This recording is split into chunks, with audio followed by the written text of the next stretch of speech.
press between the pages of my mind. Memories sweeten through the ages just like wine. Quiet thoughts come floating down and settle softly to the ground like gold of autumn leaves around my feet. I touch them and they burst apart with sweet memories. Sweet memories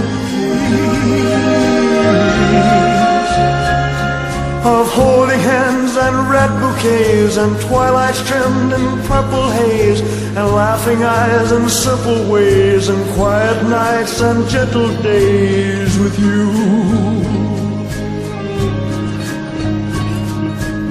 Memories press between the pages of my mind. Memories sweeten through the ages just like wine. Memories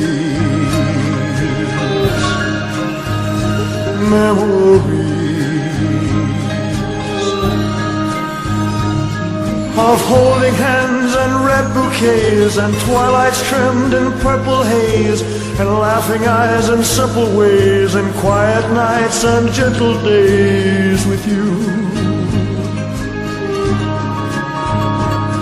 Memories press between the pages of my mind. Memories sweeten through the ages just like wine. Memories, memories, sweet memories, memories. An old friend of mine once accidentally said that we all make mistakes. Although my mother thought that she chose well in the beginning, I'm afraid that my dad and stepdad turned out to be bad choices, which she found out after marrying them. The only good things that came out of those two marriages were my sisters Penny, Sherry, and Melody. Until recently, I was unsure about myself as I got older, thinking that I was a mistake and a burden. Although I now know that God doesn't make mistakes, I can't help but believe that the two men that my mother married was. I would like to think that God could have brought us into this world through different and better men. But I've wondered if me and my sisters would be who we are today if our fathers was someone else. We'll never know. Mine and Penny's father was very abusive, which got worse as the marriage went along. Although I was very young, his actions were so disturbing that I haven't been able to forget them. I remember being put in front of the stereo before I could walk. He would then turn it on as loud as it could go, just to scare me and see how high I could jump. One day, Sandy, my aunt, was there when he did that, and the conversation wasn't good between the two, as she picked me up and started hugging me and trying to calm me down. Another time, it was winter and it just snowed. My mother and him was arguing again. He grabbed me and took me to the car, and then Mother grabbed her coat, and before she could take me from him or get in the car with us, he was already driving the two of us off somewhere. She was running after us on the street. Although he was driving slow, he drove fast enough so she couldn't catch up. I stood up in the front seat, turned around, and started crying as I saw her chasing us. He was looking in the mirror, laughing at her. He finally stopped a few blocks later. It wasn't long after she had Penny when she left him. The three of us was better off without him. That is when I got close to my grandparents and the Grahams. Pawpaw was the only father that I had at that time. I have always believed that the events with my grandparents and the Grahams are so memorable and special because the man that my mother married never cared to be a father. When we was young, me and Penny would stay with our grandparents on some weekends, especially during the summer season. In the morning, Mama would wake us up with a warm, moist rag, gently rubbing it on our legs, arms, and face. That was as close as we got to heaven without being there. After getting up and dressed, breakfast was waiting on the table, and Pawpaw would sit down with us. Eating meals with him in the morning is something that I'll always cherish. When we were through and left the table, the four of us would leave the house with Mama and Pawpaw headed for work. With Pawpaw being a construction worker, me and Penny never had a chance to spend time with him like we did with Mama. He would drop us off at the Stephen F. Austin Hotel before going to his job. As we were getting out of the car, he would say, "Penny and Wayne, y'all be good." I would always reply, "Okay, I love you, Pawpaw." As we shut the door, he would tell me, "I love you too, son." He would then drive off as we were walking into the hotel. After many years, the time gone by almost made me forget that small yet important part. Having a father was very important to me. As we headed to the basement, which is where Mama worked, my heart was joyful as I felt proud to be the grandson of Houston and Gladys Williams. Mama was in charge of the maids. As we walked through the hotel, people that worked there and knew me and Penny would notice us. After reaching her office, Mama would give daily assignments to each maid. One of them was also named Gladys. She would let me follow her as she cleaned the hotel rooms that she was in charge of. Thinking that I was helping her, she would be behind me correcting everything that I was doing wrong. After returning to the basement, the kitchen would make a call around noon, asking me and Penny what we wanted for lunch. Although they already knew my answer, I would tell them a hamburger with mayonnaise and cheese only, along with French fries and a Coca-Cola. The same waiter would bring our food, table, and chairs on the elevator. After setting it up, he would put a tablecloth on it. We would sit down and he would scoot us in. Once again, they made my hamburger perfect, as each bite was moist and flavorful. After lunch, we would be ready for a nap, especially after trying to to help make beds all day. Like the waiter, the same janitor would bring down a rollaway bed and make it up for us. Mama would then cover us up and we would sleep while she continued working.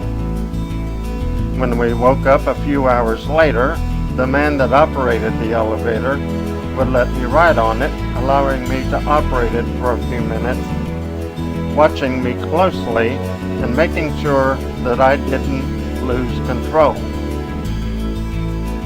After going back to the basement, it would be time for Mama to clock out and go home.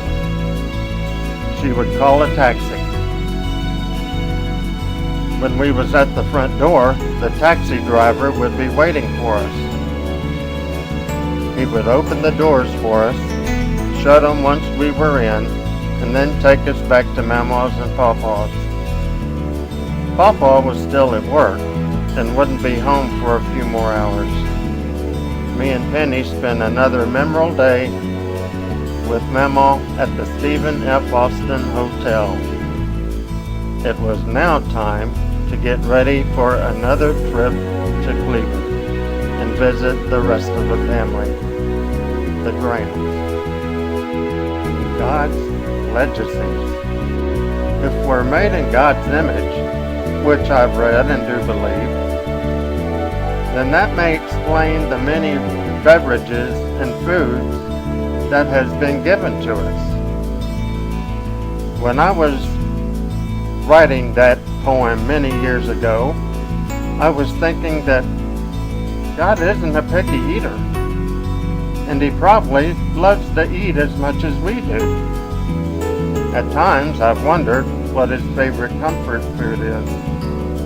The way things are today, He has to have at least one. As for me and Penny, our favorite one could be fried chicken, which began many years ago thanks to our mom and Mama. I honestly don't know who came first.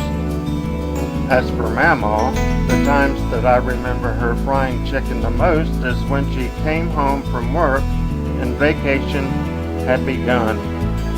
Me and Penny was with her after spending the day with her at the Stephen F. Austin Hotel.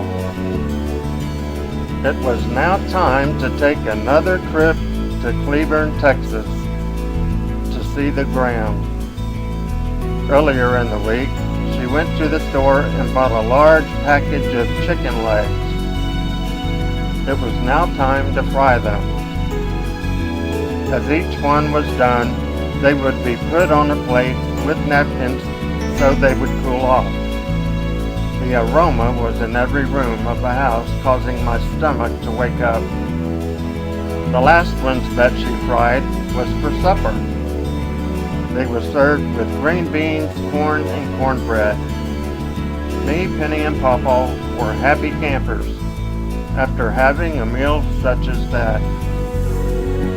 If we were lucky, we would have her famous grape cobbler for dessert, which she made as long as I can remember, taking the recipe when she left us. No one in this family has figured out how to make it.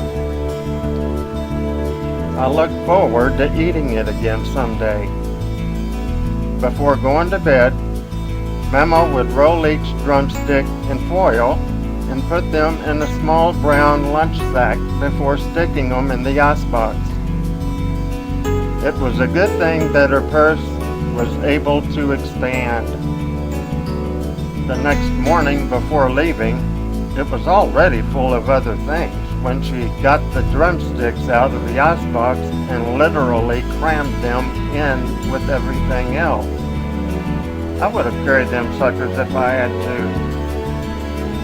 Before going to work, Papa dropped us off at the bus station. As everyone was waiting to be called onto the bus, I saw our suitcases being thrown into one of them, hoping that it was the correct one. When the passengers for the trip to Cleburne was called over the speaker, we went and found our seats.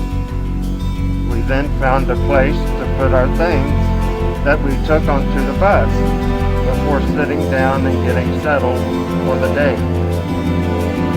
After the trip started, the bus made a stop every few miles, which is what made the trip to Cleburne an all-day event. Making sure that we were fed, Mama would ask us a few times during the trip if we were getting hungry. If so, she would get us out one of the drumsticks, unwrap it from the foil, and put a napkin around the bottom part before giving them to us. When we were through, we would wash it down with a glass of water from one of Papa's canisters, while she was wrapping the bare chicken bone back into the foil.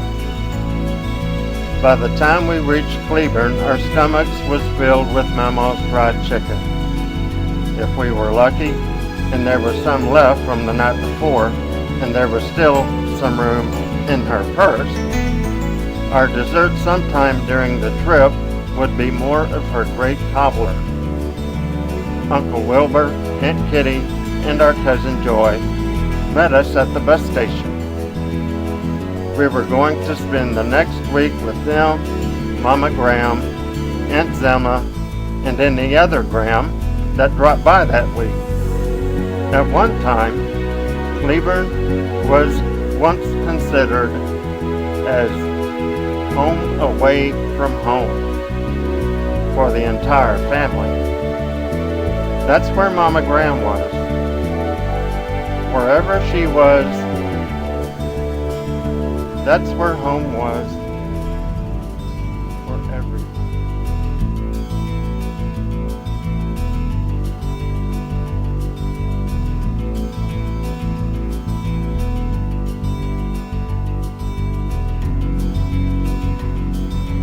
Mama told me that Aunt Eloise would send the family $100 each before we went to Cleburne. Everyone tried telling her that it wasn't necessary, but she insisted. Mama used her money for the bus tickets. The others used theirs on food. Even if she hadn't done that, the family was still wanting us to come.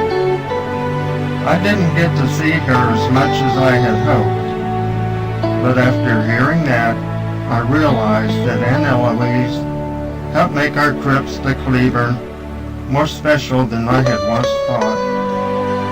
Our summers would not have been the same if we was unable to see the Grahams.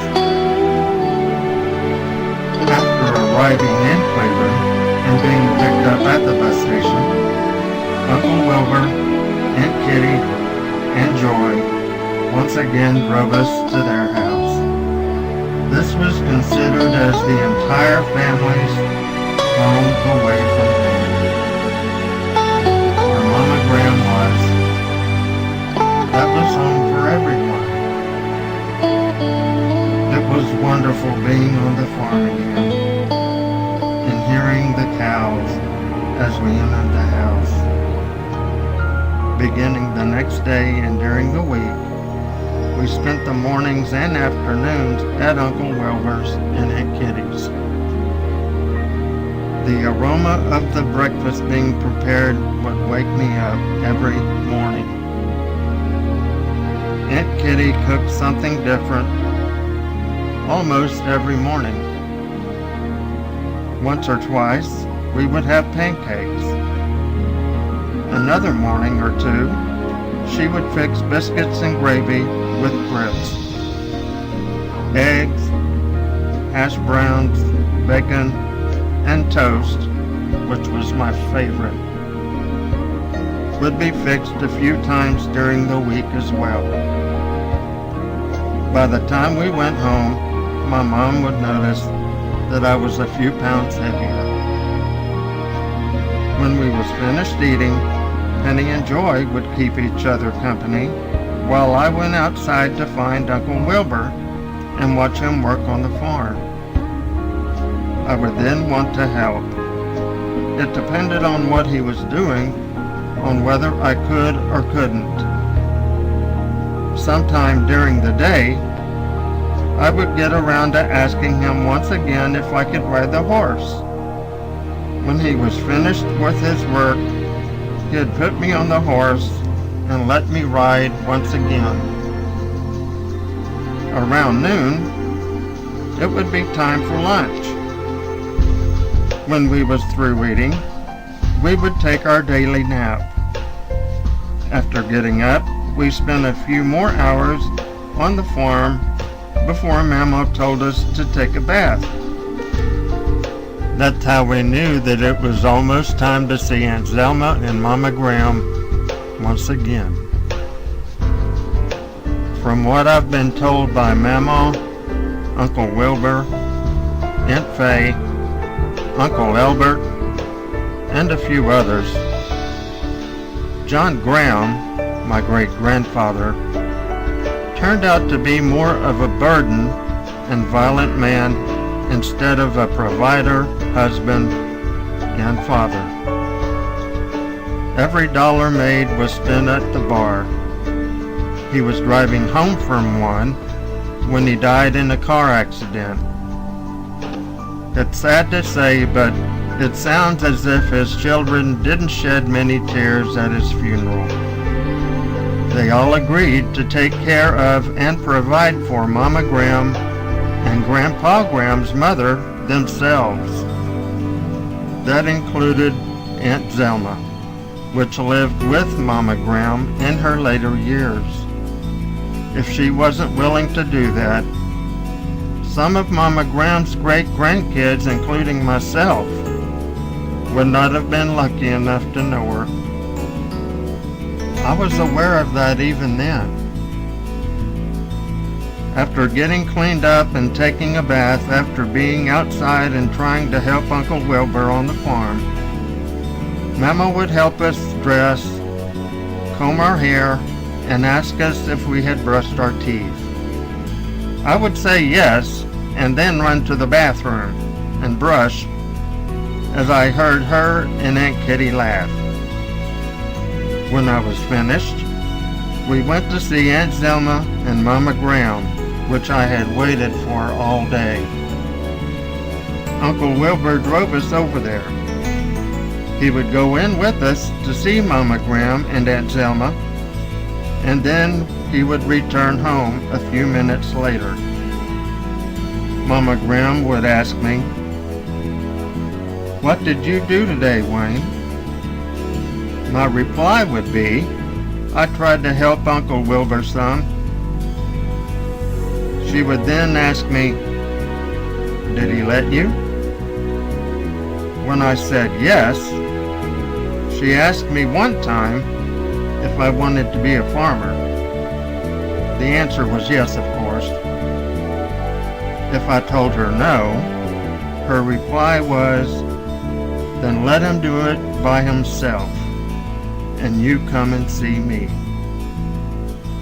Every time that I heard that, I was unable to help myself, as I would give her a hug, knowing that like Mama, Mama Graham wanted me to see and be with her. Aunt Zelma would then ask us if we were getting hungry. Thinking that I did a lot that day trying to help Uncle Wilbur, my reply was yes. As it did at Mama's and Papa's, with Mama Graham's and Aunt Zelma's house also being fairly small, the aroma of dinner went through the house. I was hungry for sure when it was ready. Mama would call me and Penny, and we would go to the table. Me and Penny found it important to sit by Mama Graham. Not one of us, but both of us. Each night we took turns on sitting beside Mama and Aunt Zelma. But not one night went by when both of us wasn't sitting beside Mama Graham. When we was finished eating, the table was cleared and the food was put up. The dishes would then be washed, rinsed, dried, and put in the cabinet. Aunt Zelma would be in the living room with me and Penny while Mama and Mama Graham sat at the table talking. At times, the TV would be on because of some shows that came on certain nights that Aunt Zelma enjoyed watching. I still remember two which I got hooked on for many years, which Aunt Zelma introduced me to. One of them was Gunsmoke, which I watched almost until the show went off. To this day, I still watch the reruns when an episode is showing that I haven't seen in a long time. The other show that she introduced me to was wrestling. As we sat on the floor in the living room in front of the TV, Aunt Zelma would bring fresh, cold carrots for each of us to snack on while watching the matches. She would point out the good and bad wrestlers before the matches started so that I would know who to cheer for and who to boo. The more exciting that the matches got, the louder that we would yell as we munched on our carrots faster. I think that we was Mama's and Mama Graham's entertainment. At times I can still see and hear them laughing at us from the table as we made fools out of ourselves in front of the television. To this day, I am unable to watch sports without snacking on baby carrots and some dip.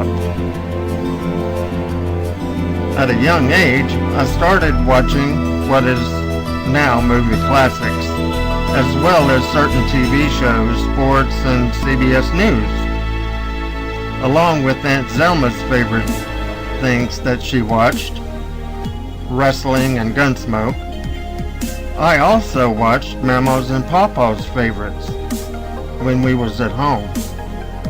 Westerns with John Wayne and James Stewart, as well as Bob Hope's and Red Skelton's movies, along with their TV shows, was their favorites. I still watch the evening news on CBS. While smoking a cigarette, I don't know if Papa ever missed Walter Cronkite. But even when the television wasn't on, it was just nice being with my grandparents. The same goes with Aunt Zelma and Mama Graham. When the TV wasn't on at their house, I would then get my second cousin's records out. Ronnie hated it when I did that. He didn't like anyone touching his records. He knew, though, that I was always careful with them. He would once again say nothing and would put up with me for the following week. That is how and when I learned about the Beatles, Beach Boys, The Who, Rolling Stones, Bob Dylan, and many, many others. He had a pile of records a mile high. I knew which singer was on each record because of the record labels. I would pick out my favorites again and play them. If I saw some new ones, I would listen to them and decide if they was another favorite or not. After listening to my favorites a few times each, I would then put them back up for another year. Another night, Mama and Aunt Zelma was going to play dominoes. That is when me and Penny was introduced to the game. Mama helped Penny and I was helped by Aunt Zelma. It was easy to understand the scoring rule. What was time-consuming was trying to figure out which domino to put down so that I could make points. At that time, I was needing 20 fingers instead of 10. If we were unable to make points, they would just tell us to put any domino down. As I got older, Mama kept showing me how to play until I didn't need her helping me anymore. Through the years, I would like to think that hers and Aunt Zelma's patience was not a waste of time since I win more than I lose. For some reason, though, I was never able to beat Mama. She somehow knew what dominoes I was going to have before I even picked them up. As the evenings came to an end, Uncle Wilbur would come and take us back to the farm. The darkness and peaceful countryside would help me to think of and relive the evening's events, making me look forward to the next day when we would return to see Mama Graham again. She truly was loved by everyone, especially me.